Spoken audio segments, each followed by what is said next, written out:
Good morning. तर आज होतं माझं रुटीन चेकअप आणि मी गेली होती डॉक्टरकडे. सो आज आहे 3 तारीख. फायनली 3 दिवसानंतर मी गावाला जाणार आहे आणि मी त्याच्यानंतर रियांशला आणायला गेले होते बस स्टॉपला.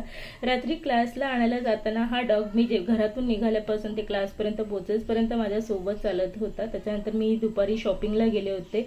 मार्केटमध्ये मला काही शूट करता नाही आलं कारण खूप गर्दी वगैरे होती. ही पूजेची साडी, घरात यूज करण्यासाठी रुमाल, हे सगळं गौरीसाठी मला जे काय घेता आलं. आणि आज छान क्यूटचा गुळाचा मोदक मी घेतलेला आहे आणि बिस्किट्स वगैरे घ्यायचे आहेत अजून थोडंफार. आणि माझं थोडंफार सामान घेतलं होतं. जास्त काही आहे नाही घ्यायचं कारण माझ्याकडं आहे.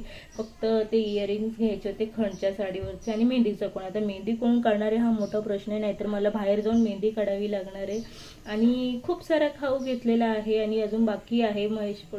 फरसाण वगैरे घ्यायचं आहे. सगळं शॉपिंग बाकी आणि एक्साइटेड आहे.